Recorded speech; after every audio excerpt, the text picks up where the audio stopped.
What's good, YouTube? Welcome back to the channel.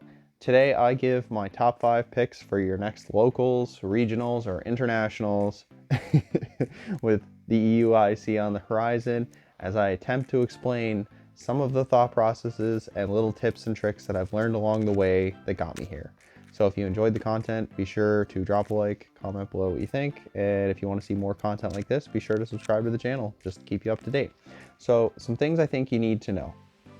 Whenever a new block rotates around, i.e. the first E block on event, you need to reevaluate the card pool. You need to be familiar with the old stuff. They might have been unplayable in the past year or so, but now that rotation has pushed them to the forefront, you need to consider old cards. Old archetypes come back, some get new life, some get a chance. And with new sets, you have to be prepared. There's obvious interactions, and then there's not so obvious interactions. You have to do a quick study. You have to critically think of what's available, what do you know, and what do you think is going to be the best. That always helps. So what is my plan? As we know, Japan works on a best of 1 and not a best of 3. Their results you have to take with a grain of salt. So we're going to rely on the online data, as it's a little more reflective of what you might see locally, what you might see at a big scale event. Thankfully, Trainer Hill and Limitless have been compiling data of Western trends and how people like to play their decks. So you can see by the numbers breakdowns what's going on. So I grabbed the 11 most popular decks, according to Limitless, threw them into Trainer Hill, and it gives us a nice matchup spread. I am not holding these numbers definitively as a be-all end-all, because I know good players can spike numbers and learning players, you know, like yourselves or myself, can also dip some numbers. So this is just a general idea of what to expect. It also helps guide your testing and the plan, predicting. So I'm going to throw a not so bold hypothesis out there and say that Lost Box will be the best deck in the room. 9 times out of 10, that's the deck to beat. That is top dog. That is the S tier. So Sableye is just very, very good. Comfy is reliable, flower selecting, Culver's, you name it. Again, I'm anticipating 20 to 30% on the low end of those decks. It's Toolbox, it's the Sky Stone, the Forest Stone, the Raikou builds, you name it. But anyway, so these are some honorable mentions of decks I think you can do well with, but they didn't make my top 5. They do have their issues, which is why they didn't crack the main 5. And first up is Arceus Anything. So I'm not quite sold on the deck. Missing attachment turn 1 feels bad. And I'm not a super fan of a deck that can be shut off so quickly. Just not sold. And I'm not gonna openly recommend Lost Box to anybody, because there's a lot of layers to that deck. There's so many different variations going on. I didn't feel like there was one I could comfortably recommend. And if you want to play Lost Box, get to your bunker, get to your testing, iron out your 60, and then go play hundreds of reps. You shouldn't be watching this video anymore. Go work on your list. Lost Box can punish bad players, could punish new players. Every turn there are multiple decisions that can come back to haunt you. You have to be ready. You should be able to close your eyes and recite your 60. Lost Box is not something I am recommending. It also can wear on you in the run of a day. So it's not one that I would say to put you in the best position to succeed unless you've been playing it for months or weeks.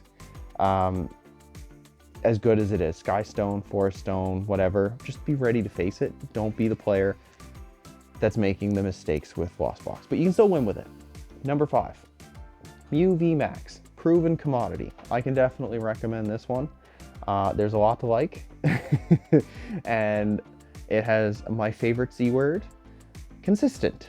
So Mew VMAX is probably the most consistent deck in format. It has Fusion Strike system. It lets you draw an absurd amount of cards. You can draw ridiculously well. I very rarely see the deck brick.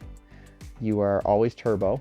And then the deck seamlessly throws in the disruptive elements. So you can judge, path, and pray, but then draw a ton of cards. So unlike Arceus decks, which are 2 attachments, Mew is a 1 attachment deck. So that's why this one won out. Arceus is on the outside looking in. Mew just has a lot of strengths going for it. 310 is a nice number. 3 prize is a little scary, not too worried about that. But, the elephant in the room Drapion V. This is why it keeps it down at number 5. A 1 tech knockout that takes out the face of your deck for 3 prizes and does it for free. Drapion is scary. Drapion is seeing additional play in Lost Box because they can Mirage Gate it onto it. Sky Seal Stone is basically Drapion in tool form. So again, the problems with Mew are pretty much the same but in different flavor. So it makes it a hard sell, but it's still very powerful. So I'm going with the double turbo build.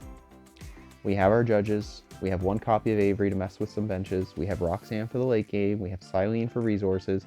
And we have Max Lost Vacuum and Path to the Peak. So we plan on Path, Pray, knock them out, hoping that they constantly have to reset their hand. They struggle to set up, and we build a sizable lead that they can never really drop that disgusting Scorpion in front of us and take out one of our Mews. We dropped the Meloettas, we dropped the Oricorios because we're not giving Cramorant a free prize. We are going to make them work through it. 2 Featherball because it searches the V and the VMAX. After the first turn, you have the Genesects you need for game. After that, they're just kind of fodder. Nest Ball, it's just extra Genesect outs mostly. Deck is kind of a known commodity at this point. It's just getting comfortable with your lines of play, knowing when to take knockouts, when to break your path lock, resetting it, that kind of thing. Number 4, my bias shows. My favorite deck in format, INTELEON VMAX. So this is one of those cards that it had new life breathed into it after rotation. It was non-existent pre-rotation. And the reason why I like it so much, multi-prize turns. So it plays ridiculously well into Lost Box because it can take advantage of those small hit point Pokemon. Double Gunner sets up damage 2020, and then another one 2020. Radiant Alakazam, we're moving damage. We're Yoga Loop and we're taking extra turns. Comeback potential, we can take a 2, a 3, a 4, a 5, heck, even a 6 prize turn if we need to over the 2 Yoga Loop turns. INTELEON, as long as you're still in the game, INTELEON gives you a fighting chance. They have to take all 6 prizes before I accept defeat with this deck. And it's just that good. GMAX Spiral is not a bad attack either, but it's not the reason why we're playing it. It's just a nice option. Yeah, and then you have decent type coverage, which I didn't list on there, but between water and fighting, you do hit quite a bit. Unfortunately, it's combo heavy. So any deck that's looking to play Path and Judge, i.e. the Mew deck just mentioned before, can break your hand up. It can disrupt it. Your supporter line is a tad shaky, so this deck can typically beat itself in the early stages. And the other problem it has is a low damage output. So there's a deck really high up on, my recommendations that just eats this thing alive. But if you can get past that, this is the list. It's a copy and paste from my previous video in the description below. Some notable card inclusions, 2 Drapions. It makes the Mew matchup free, which is why I slid this one up above Mew.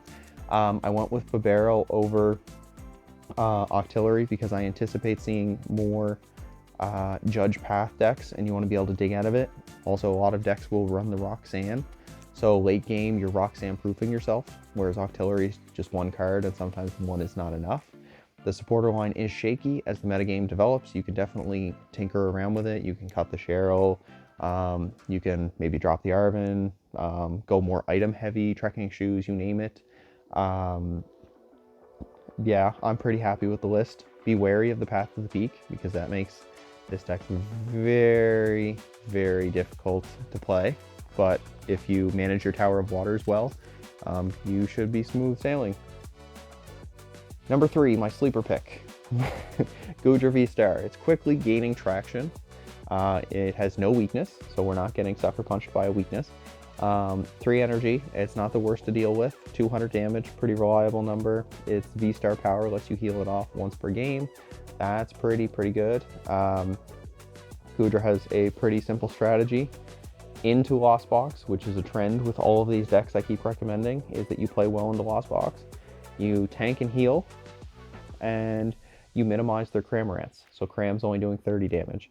Sableye takes 3 turns to really knock you out, and by that point you just Moisture Star, heal up, and you annoy them to the point where they fall behind in the prize trade and can't catch up. And GOODRA does function like a pseudo Lost Box deck, so if you double GOODRA, you still have access to your Cramorants and your Greninjas, so it's not too bad. However, It's linear strategy. Many people who become familiar with the deck know what you want to do and know how to beat it. Lost Box plays 4 rope, so in the rare instance that they have boss and escape rope in the same turn, you can be in for a bad time. So you will save your own Roxanne to try to break up that, to prepare for that, to watch your board state. It is also harder to clear your own board of liabilities than it was in pre-rotation, because we had Scoop Up Net to take the Comfeys off, to take the Cramorants off. So you also have to be cautious with your benching. So 3-3, we're keeping our line honest. We're playing 2 Melanie because sometimes we can't play more than 1 or 2 Comfeys in a game. So Colress is not going to get us to Mirage Gate fast enough. So Melanie kind of picks up the slack there. We have the 1 Roxanne in the late game to try to break up their hand and keep them from going, escape rope, boss's orders, and then mess up our GOODRA for game. We have Drapion from you because that matchup can be dicey. Greninja can take 2 KOs, which can help us catch up. 2 Defiant Bands because it fixes our numbers when we're losing against Miraidon. So it lets us knock out a Miraidon EX in one shot rather than letting them soak a hit. Beach Court and Temple because we do need access to Moisture Star and Wild Style, which is the Drapion ability. Temple of Sinnoh also shuts off their V-Guard energy. So if a Tyranitar or an Arceus try to hide behind V-Guard energy, we do have the potential to shut it off. I did cut the Lumineon. Pokegear is the safer option. Again, bench space is a hot commodity in this deck, so always be thoughtful of what you're benching. If you do that, I do think this is a good deck. Energy Recycler is also a nice include because concealed cards is one of your best means of draw now that you don't have Lumineon or the ability to scoop up net your Pokemon. Okay. In at number 2, we have GRATINA VSTAR. Maybe I'm overvaluing it, maybe not. In the early stages, I do think GRATINA plays well into a lot of the big threats in the game, i.e. GOODRA in the previous matchup, GRATINA loves to see. So Lost Impact is a nice attack, 280. Star Requiem is a phenomenal V-Star power. It has high damage, immediate KOs. Depending on what you need, GRATINA can deal with the big threats of the format. I imagine GRATINA will also age better. The easiest way to deal with what Cramorant and what Sableye do is you make your evolving Pokemon and your basics thicker. GRATINA doesn't care. It's going to be here for a while. Until they make 280 an obsolete number, GRATINA will be good. The problems at the moment, though, it's a little less consistent than the 1 prize variants. You do struggle into those 1 prize variants. So anything 2 prize, anything 3 prize, GRATINA will eat it alive. It can eat up the Mews, it can eat up the INTELEONs, it can eat up the GOODRAs, it can eat up the Arceus variants. Where it struggles is 1 prize decks. But I think that's a small trade-off because there are other things that will keep the 1 prize decks honest. So, and I haven't even touched on Miraidon. So here's the deck list that I've been running. 3-3 GRATINA, we are playing Honest, Abyssal Seeking. The first attack on GRATINA V does help in case Klefki ever makes an appearance, which I anticipate it will be. Then we have 1 Sableye, 2 Cramorants, again, good stuff. Drapion to make Mew a little free. Tropius is my nice include. Basically rally back. When they take a knockout, you can return back and knock out the Tyranitar V in Lugia, which hits for weakness. So then you can uptrade into that one to try to offset that a little bit. So you can go Lost Impact, Star Requiem, and then clean up the game with the Tropius as they try to put it in the active. That's ideal in theory. Lost Vacuum and Beach Court, we are not playing cutesy cards. We are just trying to get to our magic number of 7 as quickly as possible. I've seen Sinnohs as defensive options, not worth it. Lost Vacuum just helps us push up to 7 a little faster. And again, you're using concealed cards often, so you want to be recycling your energy. We play a very modest energy count, so to keep Greninja live all the time, it's just very important. And the Vacuum doubles as both stadium removal and path removal, so very, very good. You're never too far away from a path out, but the best deck that I would recommend is LUGIA VSTAR. Very well designed. It is not as powerful as it once was, but it is still very, very good. But we've got the acceleration with Primal Turbo. So it can grab 2 energy per Archeops, and with the new single strike package, you have fighting and dark covered. Stonejourner, Tyranitar, you name it. Like, we all know what Lugia does. It's just one of those decks that you know what it's going to do. Once it's on the line, it's very consistent. And again, you're putting yourself in a position to win games. You're not trying to make your day harder than it has to be. Lugia, you know your game plan, your opponent knows your game plan. If you execute your game plan, it's very hard for you to lose the game. So you're pretty golden once you're on the board. The only drawbacks, it's coin flip reliant for now. So capturing Aroma, Messagoza, they can sometimes swing your way. Path to the Peak, Lost Box decks might experiment with throwing Path to the Peak in just to try to buy themselves an extra turn. Try to keep you from popping that Summoning Star, popping that Luminous Sign. It's not perfect, but again, it's just what they've got to do. I mean, if that's your weakness, I don't think it's that bad.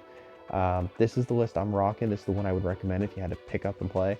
4-3 Lugia, 4th copy of the VSTAR, not necessary. 1 copy of Stonejourner. Tyranitar is your bread and butter. Eats up the Comfies, eats up things 320, eats up anything weak to dark, a lot to like. Burnett to help ease off that Archeops turn 2. Capturing, say what you will, I like the card. I'm not going to dismiss it. 1 Pal Pad, because sometimes you just have to reuse your Serenas, your Judges, your Bosses, you name it. And sometimes Ultra Ball has to take a nasty target. And 2 Impact Energy. I know just having the 2 extra single strike energy helps set up Tyranitars, helps set up Stonejourners a little easier, because sometimes you prize 1 or 2 and then it makes it messy.